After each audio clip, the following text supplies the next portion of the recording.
All right, everyone, come on in, sit down, find a seat. Join what will probably be the most chaotic meeting you have ever been at. Awesome. Thank you, everyone. Thank you for coming to this.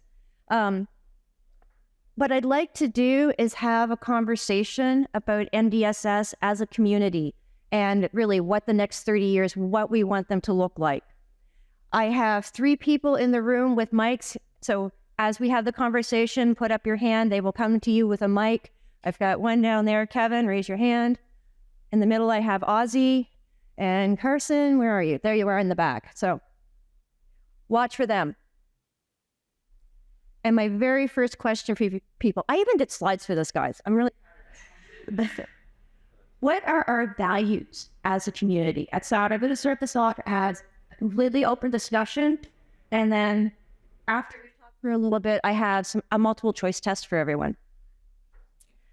So what do you guys feel is important? Like, having been here for the last 3 days or 4 days with the workshop so far, what do you think is important for us to maintain for the next 30 years? What characteristics have you found here that you love and want to make sure stay?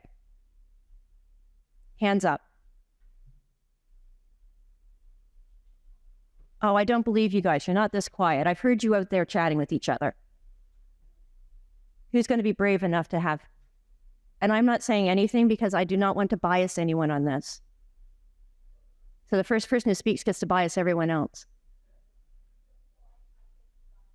This will get some people going. So maybe think about the question is, what did you really like about attending NDSS so far? And you can think about the program, you can think about the activities, you can think about maybe things that are missing that you saw other conferences doing or not reflected with. Okay, so and maybe 30 years is too much. Think about, if you're a student, think about the next 5 years. So, Hi, I'm Barry Liba. One of the reasons that I've been coming for on the order of 10 years, and I found it's great to have to see some of the top research that's going on in network security. One of the reasons that my company is now a sponsor is that we're supporting the research in network security.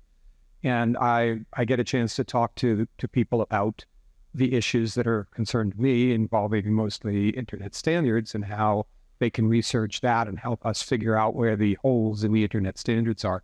So having those conversations and having a really strong place to have that, I'll say something about there was a workshop on Monday about usable security, and that's probably one of the reasons there were fewer usable security papers during the main symposium. So the workshops are also very valuable, and I found the whole experience to be just a great conversation about things that are important for me, the internet, but clearly this transcends that and goes into distributed networks as well. So, thank you. Other comments from people?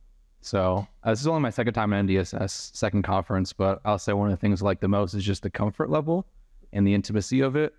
I feel much more comfortable just going up and talking to people at this one in particular compared to other conferences. It's really, really easy to start conversations with people.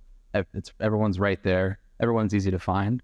So just keeping it, I guess, smaller scale, perhaps something I really, really enjoy about NDSS in particular.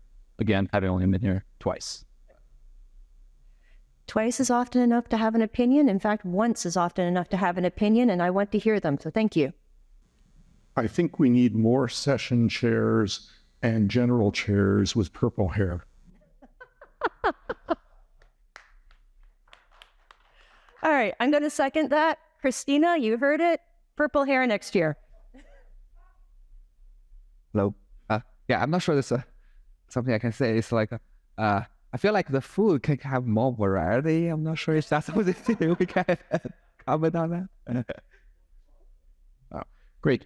I think, especially it was mentioned that you want to increase the number of submissions. I think it would be beneficial to actually coordinate the review cycles with other conferences, because right now, especially when I hear today the submission deadlines for the next conference, it seems like an exclusive decision. Will I submit to NDSS or S&P, Unix, whatever?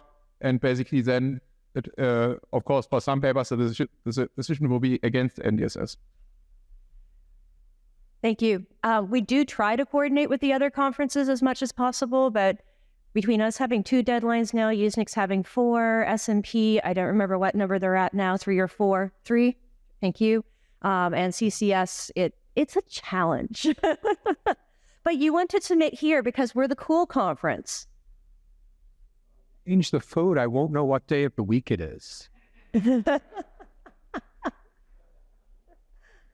Yeah, for me, I really appreciate that the organizers can invite the NSFPD here because typically they're very busy. And but this morning I had a very good chance to talk with one of the great NSFPD for about 30 minutes. Typically their timeline, their schedule is like occupied, but I have this opportunity. I really appreciate that.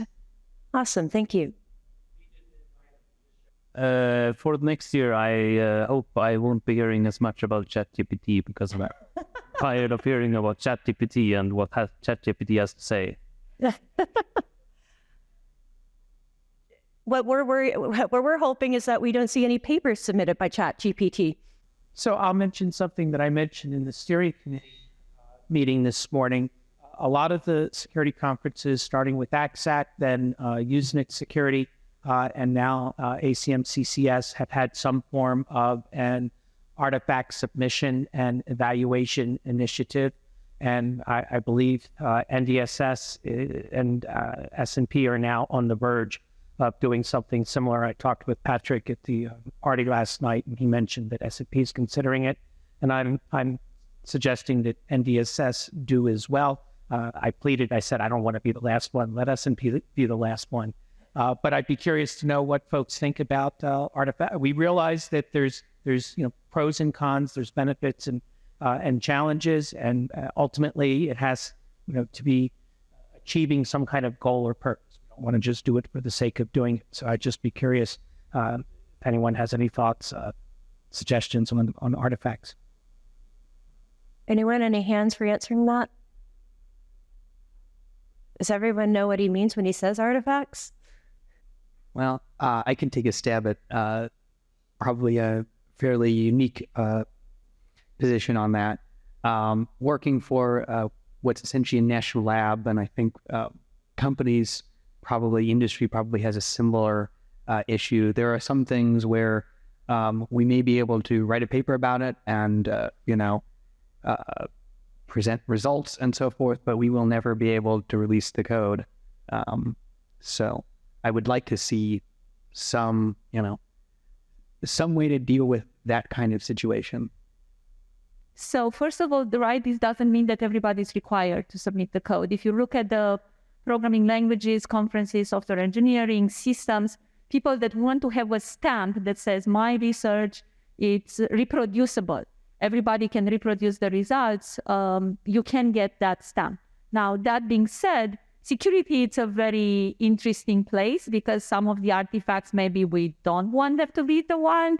Networking is also, and network security raises some questions. How are you going to demonstrate certain things if it requires access to test beds that not everybody can have access to, right? So I think that there are some logistic things, but some type of research is much more amenable to this, and maybe you should consider that people that want the opportunity and they can do it, to do it. But it's not, right? It's like we understand that there are some things that people are not going to be able to release. So just some clarification. I don't know what I'm sure that you thought about all these and you have. Yeah, absolutely. Very general statement. Looking for precisely these kinds of feedback and suggestions. It's not going to be a mandatory requirement. Any and all software data sets and methodologies have to be released. Obviously, we've got to take these other factors into consideration. To be clear, I like the idea I'm on, and just personally, And just a short follow-up. I also like the general idea of that. I think another strength of NDSS is already that it has run the laser workshop for a couple of years. And I've just been thinking if there's a way to actually leverage that or combine that in some way, because there's already something with the focus on experiments and reporting that and going through all the details and discussing that. So maybe that's something that we can think about further. No, just as a thought, what I have no clue in which form that would be, but I have to think about that. But just make me think of that. A little bit. Hello. Yeah, let's follow up on the artifact evaluation. So in Usenix, there are several badges. In one cases, we did not make the code available, but we provide the code to the reviewer and they reproduce it because the code is attacked. We don't want people to get attacked. But it's another way of make artifact evaluated. Yes, I want to second NDSS is not going to put out attack code for everyone to use. Any other comments from? Excellent. Sorry. Yeah. On top of the artifact evaluation, so I actually did artifact evaluation for the ACSAC back in 2019. And one of the challenges that we faced during that time was because we used a hardware-specific functionality, it was very, very difficult for us to provide that to the artifact evaluation committee. And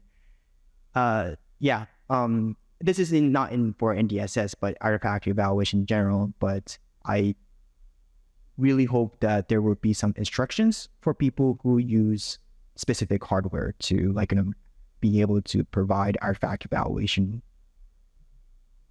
Good feedback. Thank you. Anyone else want to comment, artifacts or otherwise? Yes. Yeah, with respect to the hardware, in the past, we have submitted some videos instead of the actual hardware to the evaluators, and that was all very helpful in the past. That's a good idea. Thank you. Yeah, so another perspective, I guess, is that it does feel like sometimes the actual merit or acceptability of a paper does come down to whether the artifacts would be available. So while I wouldn't necessarily, there are definitely reasons why you wouldn't want to share artifacts. Another possible consideration is something like what EuroSMP does now, where they actually ask you to sort of commit in advance in your submission what data and artifacts you'll be sharing after publication. And so reviewers can actually use that in determining merit, and then you're held to that. Thank you. Other comments?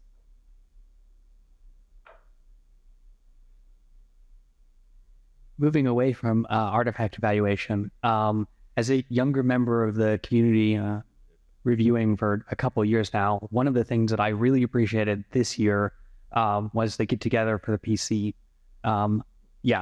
Major bonus points. Would strongly recommend continuing that theme. Other comments? I can't comment on the PC dinner because I missed that one. So I'm a first time comer for any conference, and I'd like to talk some stuff about the student support, and I think there should be more of them, especially for people who are coming from very far away. I understand that it might not be possible to cover every bit of the travel cost, but I think you could maybe consider just covering the registration cost, and that would be also some kind of support. Thank you. I would love to have more student support. So I'm with you on that one, and it is something that I know that that the community works hard to provide across all of the conferences.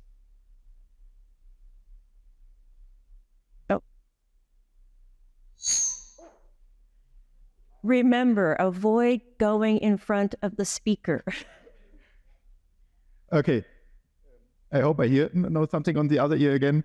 But one small comment on the review process. It might be beneficial for, after receiving the notifications that you passed to the second round to already receive the reviews that have been submitted so far, because this actually allows a better preparation of the rebuttal And especially if reviewers in the first round already asked, hey, does your approach perform in this situation? This would actually allow, for example, to prepare experiments and those provide a better quality of the rebuttal and also removes the stress during this 3 days of rebuttal. Well, what's the actual building with there? And they on this and this up. But they get positively with DDE, but they have positive that and how I'm. All right. And to say what just got said without the mic, the request was for the rebuttal for the reviews after the first round. If you go on to the second round, the first 2 reviews to come out at that time, at the same time that other people are unfortunately getting rejections, so that there is time to prepare should the request be, oh, it would be great if you added an adaptive adversary or this kind of experiment or whatever. And so that there's extra time to work on that so you have it in time for the rebuttal when the rebuttal period actually opens. So just a quick comment on that. The truth is that it's not always useful. Particularly in the second round, you tend to have more experts. So the reviews sometimes change because of the discussion that happens. But again, this is for the chairs to decide. The one thing that definitely should be done, I can tell you, Auckland this year, we have 3 weeks for rebuttal. So having more time, it's definitely very, very useful, particularly because people travel. And this is for Christina and Matthias to think about. But 3 weeks we have for all. Christina, do you want to comment or? Hello? Can you hear me? Yes, I mean, comment taken up. I generally agree with you. We'll discuss it internally, and I think to me, it's a reasonable suggestion. We'll think about the pros and cons and then take an according decision. Thank you. Other comments from the community? Oh, Kevin? Thank you. This is my first time visiting NDSS, and I think it's been great this far. And I'm really happy for the community. And one thing I really value is the opportunity to meet so much great people here. One thing I think is challenging that would be nice to address and think about is this hybrid setting, especially when it comes to having Zoom presentations when attending in person. I know that there's still challenging time, but going forward, and if we could remove COVID, I think it would be great to have all presentations in person, but possibly still keeping the opportunity to attend virtually, but still like having this value in being in person, because I think that is the real value from this event. But thank you very much, everyone, for these days. Thank you. Comments from others? I'll respond to that last comment by saying that I agree that the in-person presentations tend to work better, but I hope we never go back to the time when you had to be here in person in order to give a presentation. I really want to see us be open to having people who can't travel still be able to get their papers accepted and make presentations up. I think that's really important. I will add a quick comment too that I hope we'll continue to have the ability to do remote presentations because we're always going to run into other issues too. Someone doesn't get their visa in time. That shouldn't penalize them because of, government bureaucracy. Someone falls ill or something happens with their flight. And so I want to make sure we do still have those opportunities for people to present as well. How many remote we got this year? Karen, Ozzy right behind you. In the main conference, we had 18 out of 92, so about 20%. Thank you. What I was going to say is Eric and I were talking, and we think you could do a virtual track. So you just put all the virtual talks together, and you could release it ahead of time, potentially. Just so, because I do agree, virtual talks when I'm physically here just aren't quite as engaging. And so I don't want to penalize them for it, but I also want to make the most of my timeline here. And so I would sometimes feel I'd want to leave a virtual talk because I'd rather go talk to people who are here and do the networking. So Yeah, I'll comment. Another meeting that I go to has the remote talks pre-recorded with the author on Zoom as well, so that, or the speaker on Zoom as well, so that you can have the Q&A, but the glitches in the presentation are taken care of by having it pre-recorded. Any comments from others? How am I doing on time? Hey. All right. Gary, do you see me? If I do this, yes. Do you see me? No, I'm just joking with you. So, what were do you know the reasons why 20 people? Was it all visa reasons? Karen, do you want to take that? It was not all visa reasons. There were some visa reasons. There were some last-minute health issues. There were some problems getting travel arranged in time. So we didn't actually ask them to justify it. We just gave them the opportunity. We originally assumed it would be 5 or 6. It turned into 18. I think you could segregate the virtual into another track. I think one of the issues associated with that then is keeping your papers lumped together into sessions that make sense. So you have like a virtual session that's sort of random and not connected to others. But I think that there's a lot of you could discuss on the details of this, but I think I don't know that you want to go into any more detail at this point. Thank you. All right.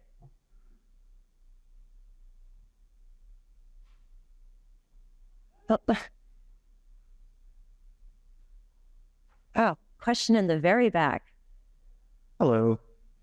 Having done AV for the last couple days, I think the concept of having at least a pre-recorded video in advance that we could play if we are going to show them here would be really helpful.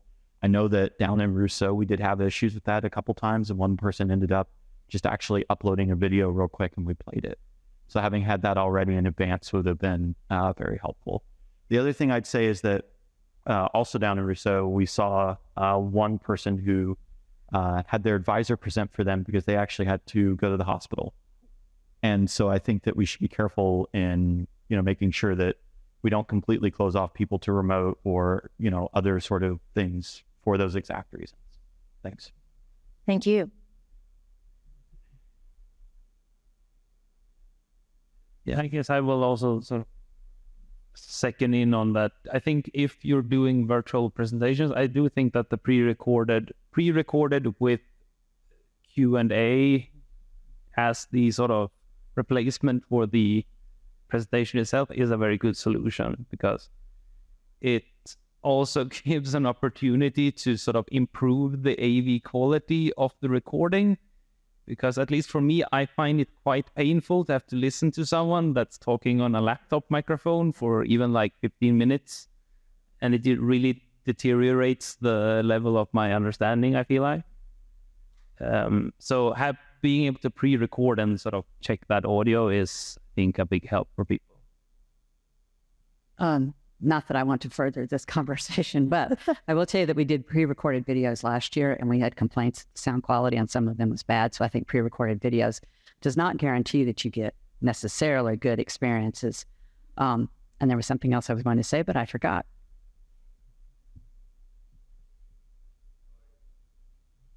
So last year we had, I chaired a session where every single paper was virtual, and not only for the quality of videos were disastrous, but also the talks, there were no quality control. So I think for videos, I think it's many other conferences, not security conferences, do that. They must have a certain template and follow certain rules to make a good video, good sound, and if possible, train it so good that it is also not boring for people who are in the room. So at the end, I had only one person in the room because everybody left, and that's not good for the authors themselves because they are also selling their work. So if we have if we could introduce a quality control, at least for the simplest things, AV aspects, that would be very useful for those who are torturing themselves to watch a very bad video. Yeah. Okay. Thank you.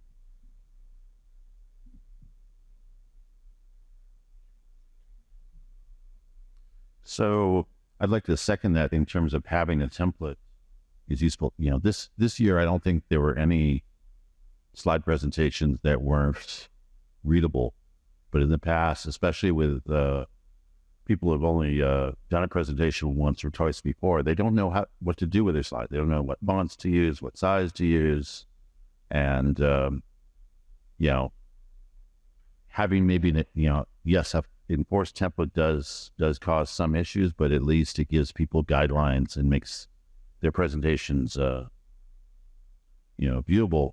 And then with recorded remote presentations, assuming we have a deadline that is early enough, there should be time for us to come back and say, hey, you need to redo the audio, you need to redo this, this just isn't working.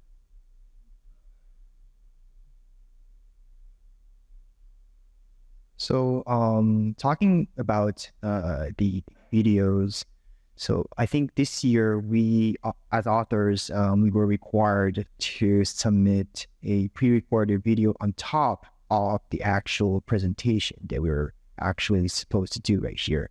And I don't want to bicker but I never heard of that before. And I've always wondered while I was coming to NDSS, why can't we just record us speaking in front of at the podium and have slides maybe on the side, as I've seen in other Usenet security or other conferences. Maybe there was some kind of decision that was made at on the committee side. But sorry, I don't want to be but as a kind of author, we already have a lot of things to do. We have to travel, we have to plan, we also have to pack, we have to make presentations, and on top of that, when we have to make a pre-recorded video, that's just adding a lot of load to us. So yeah, that's my opinion. Sorry, I was smiling because Karen was sneaking up behind you, ready to answer.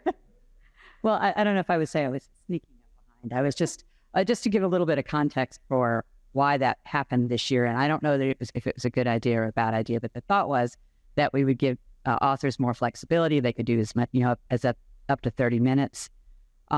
But in the end, what we're actually going to do is use whichever video you would prefer, your pre-recorded video or whatever was captured here. But the challenge with what's captured here is sometimes that it's not up to the quality that you might want.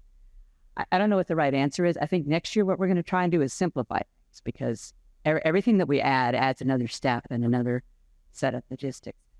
But I would also suggest we could have a lot more conversation on this. But Carrie, do we want to move to some of the other pressing issues?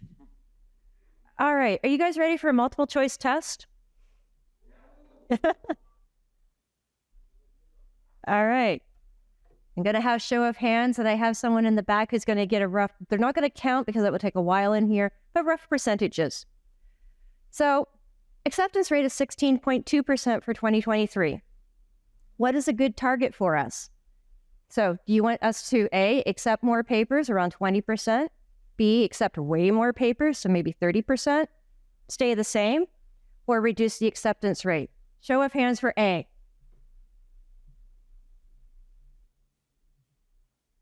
Okay. Karen or whoever is recording rough percentages has it? All right. Awesome. Thank you. All right. B. Oh, sorry. Hands up. Option A.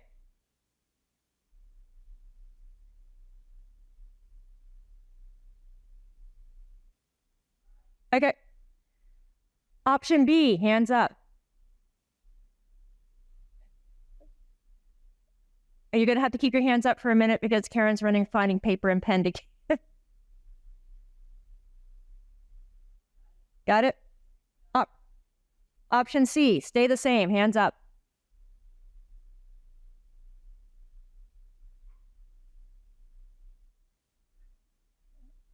Okay. Option D, reduce the acceptance rate. All right. comment? Okay. I see some younger colleagues who a bit younger than me who may be interested one day to become a chair here. 20% is usually most of the time our goal. As a former chair, I can confirm that. We landed with 16% because we have a very strict PC who looks at the papers, but we always try to reach 20%. More than 20% the matter of discussion, and if the community grows, we need to go for over it. But I would not see that as an issue that we can, or let's say as a question that we can simply decide going over 20% or not. This is very much dependent on the PC and also program chairs. And I think I would definitely leave this decision to those people. Absolutely. Thank you, Ahmed. Yes. What you guys, if there's like overwhelming, even if 100 of you put up your hand, or 100% of you, I should say, put up your hands and said option B, that doesn't mean we would do that. It involves a lot of other people and a lot of other considerations behind the scenes that you don't get to see. But this gives us a feeling of what the community itself wants, and we can try to meet what you guys want to have. So Carrie, I'm going to add a little, because this year, I'm going to tell you, I didn't do anything to control the rate. Let the PC to decide for each paper whether they want to accept or reject. And what we've done, just push them to make decision and just to give some suggestions. So that's actually, it's natural. It's not like we're trying to do it on purpose to keep the rate down. I'll also comment that we've already gone from 1 track, 2 tracks to 3 tracks. If we accept a lot more papers in numbers, we either have to add a day or add a track. Wait, that multiple choice test is coming up. I would like to not do either. Yes.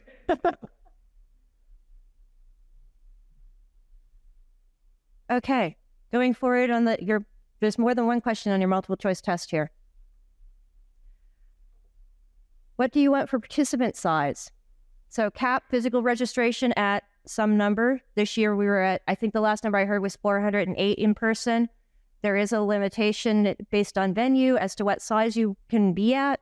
So our options are capping physical registration at whatever that number is, or not capping physical registration, which will have other effects like venue change. Keep in mind, there are other things that actually end up happening as well. So for example, there are certain expenses that do not scale with number of participants. Our AV, for example, scales by number of tracks, but not by number of participants. And so if we had more participants, we might then end up having more funding for changing up the food options.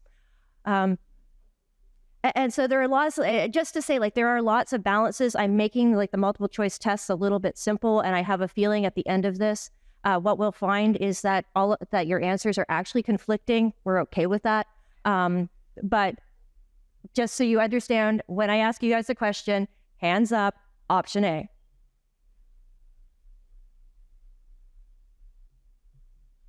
Keep your hands up while being counted, please. Pardon? All right. Okay. Got it. Option B, hands up, please. Okay. Yeah. From my perspective, it looks like 50-50, which doesn't answer the question at all. No? All right. Awesome. Awesome. All right. Thank you. Thank you all. All right. Next multiple choice test. Oh. Do any of the big four or other conferences staff registry? Oh, no. Yeah. No. So previously it was considered at one point by S&P when they were at the Catamaran, and we're actually really the Oakland conference. And essentially they outgrew the Catamaran. They had exactly these same discussions. And now they're in San Francisco itself. Yeah. So just a quick comment on that is there are logistic issues. So I was at CCS in November, and the truth is was extremely difficult to interact. As you probably noticed, I didn't vote of any of them because I actually don't know which one is best. But even if they didn't cap it, I wouldn't look at it necessarily that that's what we should be following because there are challenges. You do have more flexibility in terms of hotels and what you can do when you're not huge. But when you have 1,000 people, it's just like it's a different conference, right? So just one other note. I don't know if it was officially announced that they did it or not, but I do know that when Usenet Security was in Washington, D.C., they sold out. So they must have capped it somewhere because I was unable to register. Yeah, I was going to say, I think some don't, I don't think they capped in advance, but I think they've had, the registration has wildly exceeded expectations. And so they reached capacity and they had to cap it, just before the conference. This could very well be a very naive viewpoint, but I didn't really notice at any point during NDSS this year that seemed especially overcrowded, aside from the first keynote where we had the overflow room. But is 550 actually the practical maximum capacity of this venue? So the reason for the overflow room is the capacity of this room is like 300 or 320 or something like that. As long as we do classroom style seating. In the past, people have complained when we took out the tables, you can get more people, but you can't have tables. So that's the capacity of this room. The other capacity issue is the number of simultaneous tracks. So there was never any point where Aviary or Rousseau were full. But, when we get, our numbers are a little bit above 400. I don't remember where they ended up this time. There was a time where we had 570 registrations and it was very crowded and very unpleasant to move around. All right, moving on to our next question. How do we handle more papers? Do you want A, longer days, B, 15-minute versus 20-minute presentations, C, go to a 4-day symposium? Keeping in mind that these are not necessarily mutually exclusive, but it will give us some idea of what you guys actually value. So show of hands, option A.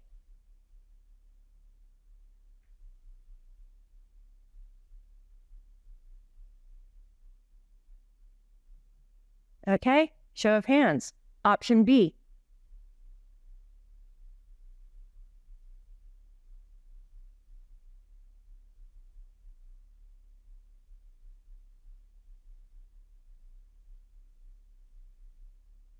Okay, and show of hands, option C.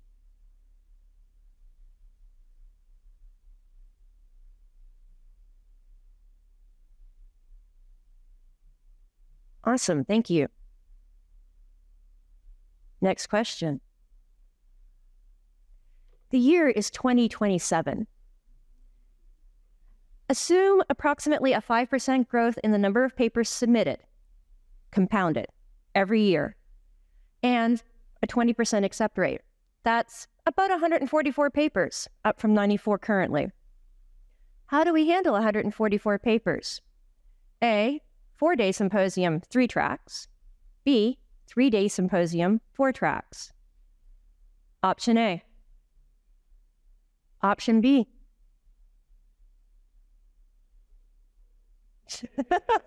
That's okay. We haven't been counting you at all, so.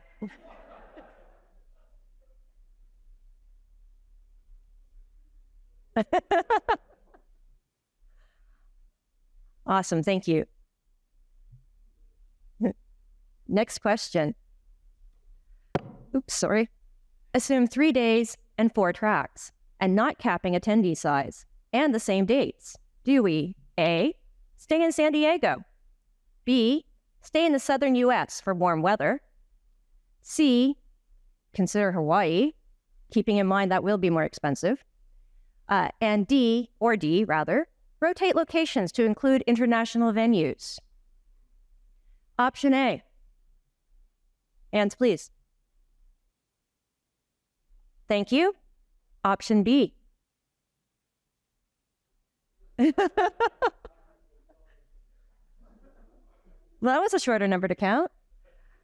I'm kind of scared about this one, but let's do it. Option C. Okay, and option D. I like when conferences are in locations that can be reached through environmentally friendly means. I'm not sure that's going to be possible for absolutely everyone. No, of course, but it's difficult if you put it on Hawaii, right? And it's difficult for everyone. Okay. Except those from Hawaii, I guess. All the ones from Hawaii going, it's way too cold in San Diego. I'm not going to that conference. Much. The one thing I would say is that by knowing that this is always in San Diego, it's a lot easier to plan around.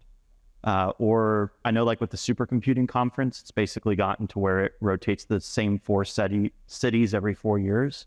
And so I think that at least having some level of predictability would make it a lot easier than some conferences which just kind of go all over the place all the time, and it's a lot harder to try to plan for travel or for funding.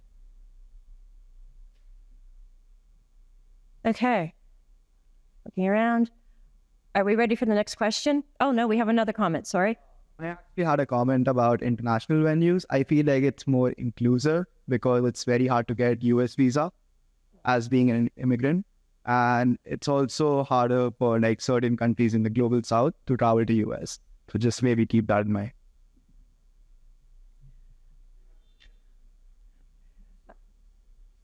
We certainly see visa issues happen as well with being in the US. I'd like to just add a quick comment on that. So I think at least some level of predictability will be good because like you could have predictable service quality, like you've done this at this hotel for many years, so you know what to expect, like that.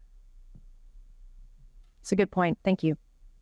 Yeah, I follow a comment on that as well. So like visa can be a very problem for sure. Like, but you know, as a student, PhDs are like long journey. So like if I have like 1 year visa, but my visa can expire. So like, you know, it's like international events, like, which means like if I decide to go, I cannot come back. I need to go back to my country to renew my visa. But considering like all this, you know, policy things, I'm going to have a policy check. I'm going to stay in my country for like 1 month or like at most 6 months. I cannot come back anymore. You know, which can be, you know, a little bit frustrating. So I hope, you know, that can be considered as well. Very good feedback. Thank you. So I just wanted to tell you what many other conferences are doing: programming languages, software engineering, systems, networking. The truth is that I went to amazing places because of these other conferences as a student, right? So to some degree, the problem that you have with visa, the students from other countries have with visa, rotating between Europe, Asia, and US, some people might claim that gives a little bit of fairness. But logistically, you know, it's not easy. It's actually much easier to organize a conference where it's always in the same place. Once you start rotating, you have to actually get a procedure in place of how are you going to secure people that commit to organize it, typically 3 years ahead. Otherwise, it's not going to work out well.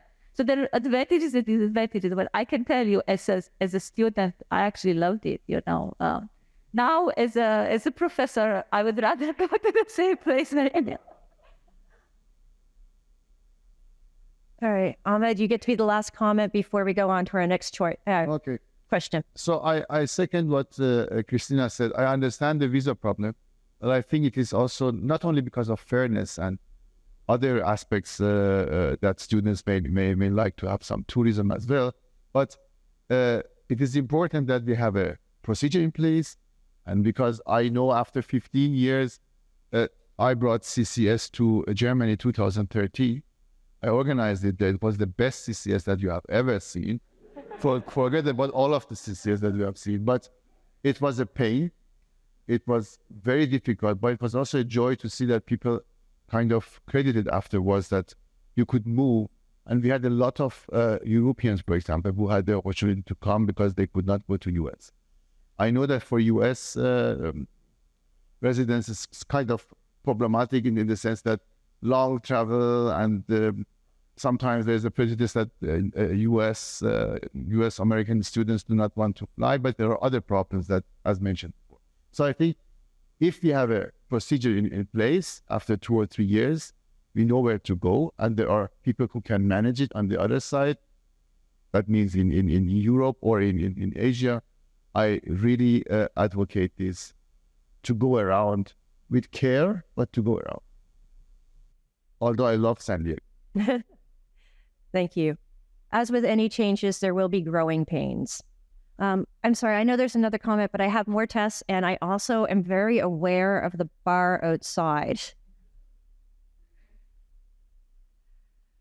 So we tried some new things this year. We had also some new suggestions, and I'm going to get quick shows of hands for different things. One suggestion made where it's a poster sessions for authors.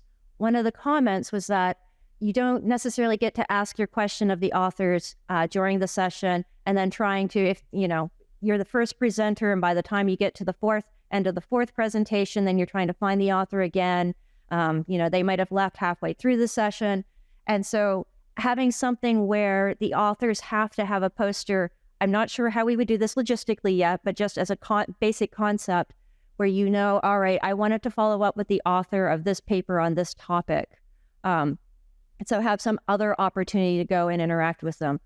The other benefit would be if there are sessions, unfortunately, when you have multiple tracks, there are often times where you want to go to two different talks are both at the same time. And so this would also give you an opportunity to hear a little bit more about the talk that you missed. That said, especially for authors in this room, this does mean extra work for you. And so I understand that that's not necessarily a wonderful thing. And so the question is going to be, do we have a poster session or not for authors? We will keep, of course, the poster session as a separate thing, but specifically ask authors to do a poster session. Hands up for yes. Okay. Hands up for no. So, you cannot just say you will stay there in your poster and not talk to other people. Oh, no, it wouldn't be for the whole event. It would be, we would do something specific somehow where the same as we do the poster event now where we... Yes, but that means that the person who is sitting at that time has no chance to actually go and communicate with other poster guys. Good point. Yes. As I said, logistics have not been worked out on this, but thank you for raising that. Being mindful of time and how many questions I have, I'm cutting off conversation. I'm sorry. Co-located event session on main symposium agenda. This year we had 6 workshops and 2 symposia. Is this something you want to see continue and grow? I'm going to give this 3 hands, I guess. Grow, stay as is, or I'm not going to say shrink, say don't care.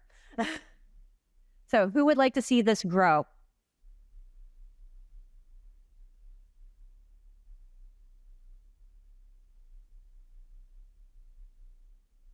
See Karen writing, good. Who would like to see this stay the same?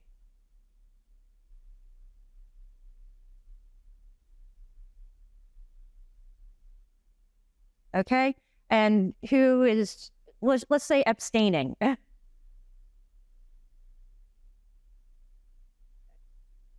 All right, thank you. This year we had a panel.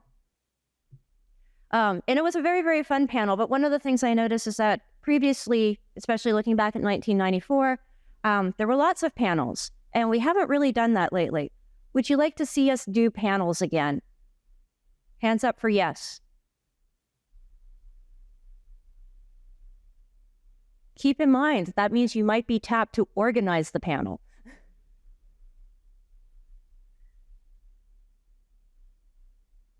All right, perfect, thank you. Hands up for no. The people are like, I know she would tap me for this. No. All right, this was the first year we had Birds of a Feather session. Do you want us to continue that and grow that as something available to the community? Hands up for yes. Okay, hands up for no. Okay. All right, fair. Mike? I read question B, I think, differently than what you asked. I didn't read it to be the number of co-located events, but whether there should be a session in the main. Oh my gosh, you're right. Thank you. Thank you. That is one I want to add. And the nice thing about the lights is I probably had Karen frowning at me too, and I wasn't able to see. So another event that we had this year that was new is after the, during the symposium, we had one session that was broken out that was highlights for the workshops. Do we want to keep doing that? Hands up for yes. Okay, hands up for no. No and don't care and abstain. I'm going to go with all in the same bucket.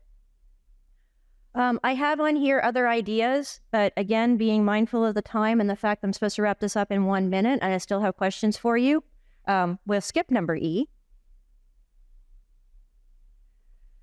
We've had extensive discussion on this one already about what works for hybrid.